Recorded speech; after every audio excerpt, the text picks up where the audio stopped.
प्रेक्षकांनो, सायली काही किडनॅप वगैरे झालेली नाहीये. आज प्रँक तर नव्हता, पण बघा काय झालं. आता ही सायली म्हणते ना, मी तुमची कोणी नाहीये, म्हणजे तुम्ही किती प्रेम करता तरी माझ्यावर. आता हा अर्जुन ती बाजू सावरतो. अगं मम्मा, म्हणजे तिला असं म्हणायचंय की ब्लड रिलेशन नाहीये ना, डायरेक्ट लग्न झालं म्हणून रिलेशन आहे, हो की नाही सायली? असंच म्हणायचं होतं ना तुला बायको. सायली मग स्माईल करते. मग कल्पनाताई म्हणतात, काय ग, रक्ताचं नातं कशाला हवं ग तुला? अगं माझ्या अर्जुनची बायको आहेस ना तू, माझी मुलगी आहेस, म्हणूनच तर तू आम्हाला एवढा जीव लावतेस ना. अगं आमचं तर सोड, माझ्या अर्जुनचं बघ किती प्रेम करतो तो तुझ्यावर. तुम्ही दोघं जण असाच आयुष्यभर प्रेमाचा संसार करा. बरं बाबा अर्जुन, आता तुझ्या बायकोला ताब्यात देऊन मी जाऊ का खाली? आणि हो, तुझ्या हुकमाप्रमाणे मी तिची नीट काळजी घेतलीये बरं. सायली आराम कर. आता कल्पनाताई खाली जात आहे. अर्जुन कल्पनाताईंना जवळ घेतो आणि म्हणतो, ए मम्मा तू ना बेस्ट आहेस. आता कल्पनाताई त्याच्याही गालावरनं हात फिरवतात आणि म्हणतात, काळजी घे बाळा. सायली म्हणत असते, मी बसू का थोड्या वेळ? अर्जुन म्हणतो, नको नको, ताण येईल, चला झोपा.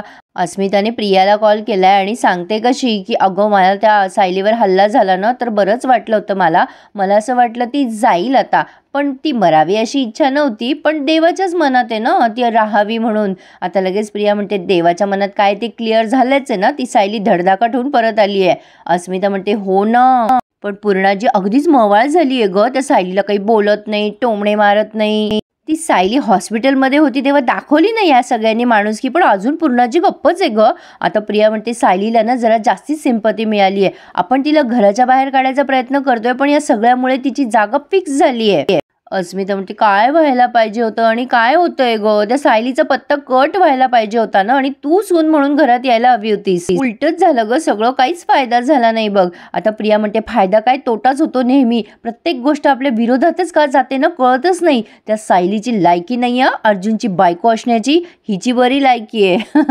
तेव्हा प्रिया म्हणते, तिला घराबाहेर काढण्यात ना अपयशच येते आपल्याला, आणि फोन कट करते. अस्मिता विचार करते, अरे अशी काय ही? अरे देवा, आता अर्जुनराव उठलेत पहाटे पहाटे आणि सायली काही त्याला बाजूला दिसेना, आणि तो एवढा कासावीस होतो प्रेक्षकांनो, आणि अख्ख्या घरभर फक्त सायली सायली करत फिरतोय. म्हणजे खाली आलाय तो, सगळेजण नाश्ता करत असतात आणि हा सायली सायली करतच असतो नुसता. त्या कल्पनाताई म्हणत असतात, अरे बाबा काय झालं सांग तरी अर्जुन. पण अर्जुन मात्र त्यांना काही सांगत नाही, नुसतं सायली सायली करत वेड्यासारखा फिरत असतो घरभर.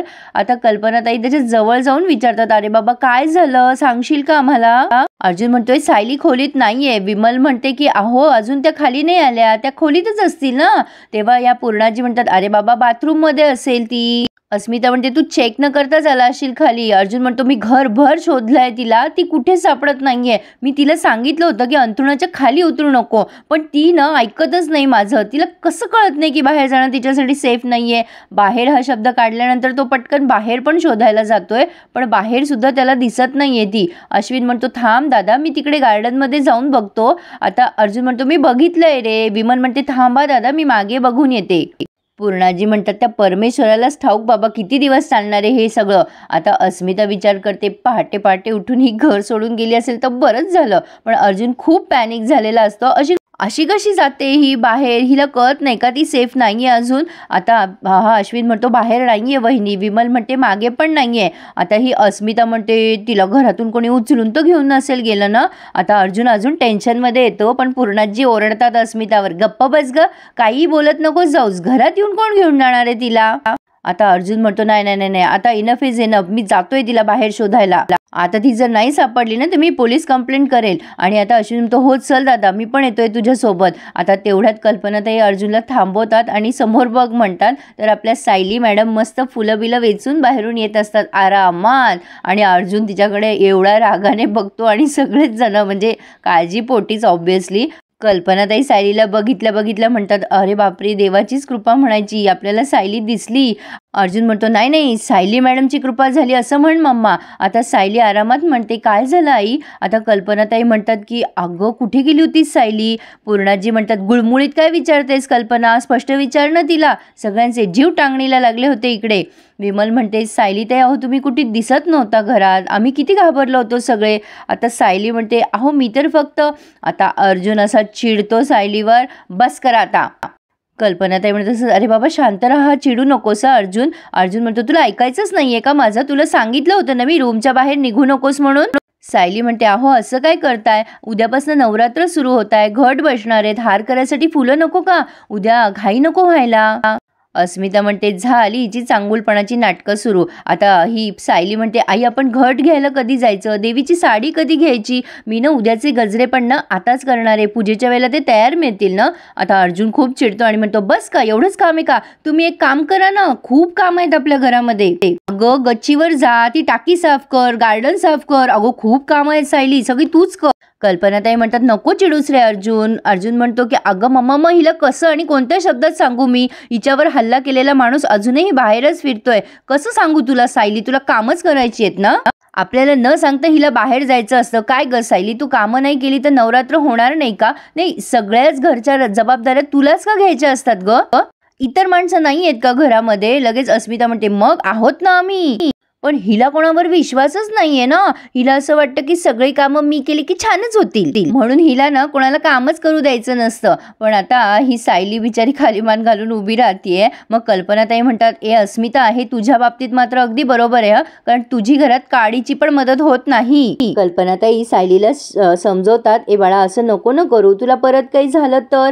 सायली म्हणते, आई मला माफ करा माझ्यामुळे तुम्हा सगळ्यांना खूप मनस्ताप झाला. आई खरं सांगू का, मी अशी खोलीत नाही बसून राहू शकत हो, अशाने ना मला आणखीन आजारी झाल्यासारखं वाटतंय, आणि तुम्ही तर मला पलंगावरनं खाली सुद्धा उतरू देत नाहीये, सगळ्या गोष्टी तुम्ही मला हातात आणून देता, अहो मला या सगळ्या गोष्टींची सवय नाहीये. आता अर्जुन म्हणतो, मला सुद्धा माझ्या माणसावर हल्ला होतोय हे बघायची सवय नाहीये, हॉस्पिटलमध्ये जे जे फेस केले ना आम्ही, तुम्हाला कळत कसं नाहीये, आम्हाला पुन्हा नाही फेस करायचंय हे सगळं, मी तुम्हाला हे शेवटचं सांगतोय. आता हा तुम्हाला म्हटल्यावर सगळेच याच्याकडे बघायला लागतात. मग हा लगेच शब्द करेक्ट करतो आणि म्हणतो, हे बघ तुला सांगतोय मी शेवटचं, बाहेर जाऊ नकोस सायली, नाहीतर मी आता कल्पनाताई म्हणतात, अर्जुन अरे एवढा चिडू नकोस, ती नाही करणार पुन्हा असं, ए सायली तू परत नाही ना करणार असं, बघ ती नाही म्हणती अर्जुन. कल्पनाताई पुढे म्हणताय, हे बघ सायली, तुझी तब्येत कितीही चांगली असली ना तरी काहीच धावपळ करायची नाहीये, आणि तुला जर शांतपणे आमच्याशी गप्पा मारायच्या असतील तरच तू खाली थांबायचंय, नाहीतर मी तुला तुझ्या नवऱ्याच्या ताब्यात देईल ग बाई, मग तू आणि तुझा नवरा दोघं काय ते बघा बाई, देऊ का तुला, देऊ तुझ्या नवऱ्याच्या ताब्यात देऊ. ते असं वाटत होतं की आता बोक्या आला बरं, गपचूप झोप. लहान मुलांना समजतं ना तसं. तर आता सायली नुसतं स्माईल करते अर्जुनकडे बघून. इकडे ही साक्षी चैतन्याला म्हणते, सायली वहिनी कशी आहे आता. चैतन्य म्हणतो, अरे वा सायली वहिनी. साक्षी म्हणते, तू वहिनी म्हणतोस तर माझी वहिनीच झाली ना ती, आणि तसंही तुझी सगळी नाती माझीच आहे ना.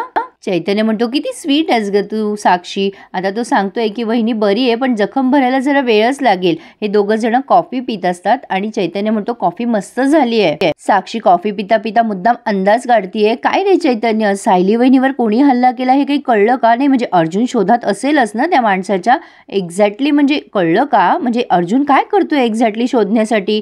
चैतन्य म्हणतो, साक्षी अर्जुननं सध्या सायलीच्या हल्ल्यातून सावरलाच नाहीये, त्याला खूप काळजी वाटते सायलीची, पण तो त्या अटॅकरला शोधणार म्हणजे शोधणारच.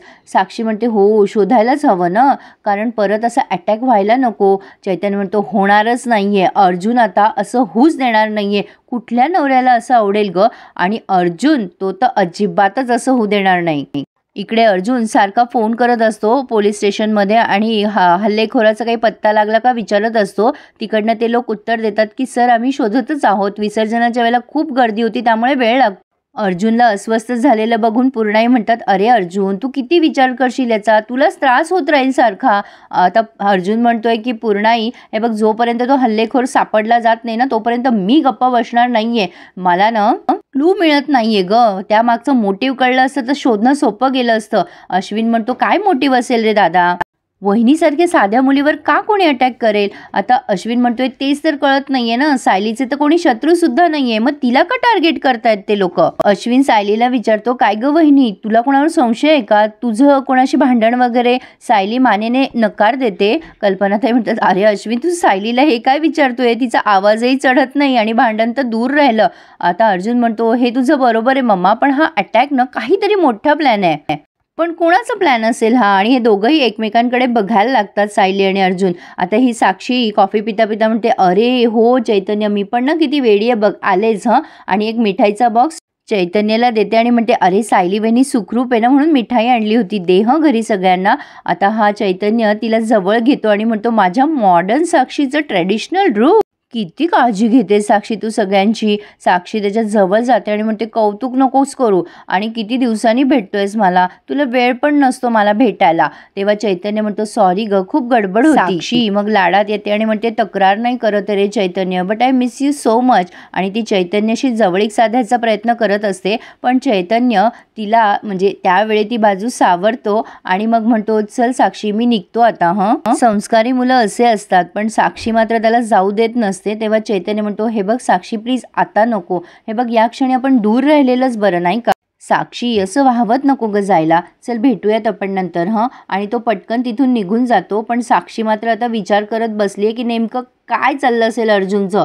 आता इकडे अश्विन तर्क काढतोय की तुला कोणीतरी घाबरवायसाठी नसेल ना केलं दादा हे सगळं. कल्पनाताई म्हणतात, या गुंडांना ना धरबंदच नसतो, ते त्यांचे गुन्हे लपवण्यासाठी ते वकिलाच्या फॅमिलीवर हल्ला करतात की काय. आता अर्जुन मनात विचार करतो, माझ्यामुळे हल्ला झाला असेल सायलीवर. आता सायली म्हणते, सर असं असं असेल ना तर मी कितीही हल्ले झेलायला तयार आहे. तुम्ही खूप चांगलं काम करताय, तुम्ही गुन्हेगारांना शिक्षा देता, निर्दोषांना शिक्षा होऊ देत नाही. खरंच तुमच्यासारखे वकील या समाजात आहेत, म्हणूनच सामान्य माणसाचा न्याय व्यवस्थेवर विश्वास आहे. मला ना तुमचा खूप अभिमान वाटतो अहो. पण अर्जुन मात्र अखंड प्रेमात आहे सायलीच्या. तो मनात विचार करतो, एवढा स्वतःवर हल्ला झालाय तरी हे सगळं बोलायसाठी एवढं मन मोठं कुठून आणता तुम्ही सायली. आता लगेच अस्मिता म्हणते, बोलली ही महानतेची मूर्ती बोलली आता. कल्पनाताई म्हणतात, सायली जे काही बोलली ना अस्मिता, त्याचा अर्थ तुला तर कधीच कळणार नाहीये.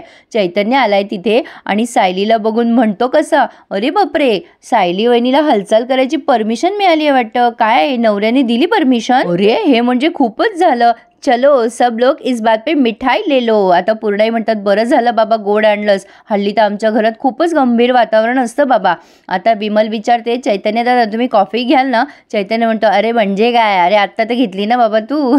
असो. पण आता चैतन्य सायलीला देतो आधी पेढा आणि सायली स्वयंपाकघरात जात असते. लगेच अर्जुन म्हणतो, ए तू कुठे निघाली आहेस. सायली म्हणते, स्वयंपाकघरात. आता अर्जुन म्हणतो, तू लगेच कामं करायला लागू नकोस हा, तू आराम करायचा आहे सायली. आता मम्मा तू लक्ष दे हां, असं म्हणतोय तो. कल्पनाताई म्हणतात, अरे हो बाबा मी आहे तिच्याबरोबर, किती काळजी करशील. आणि प्रेक्षकांनो अर्जुनचं बारीक लक्ष असतं की सायली काय करते आणि काय नाही. आणि इथे त्यांनी हा रिव्ह्यू पूर्ण केलाय.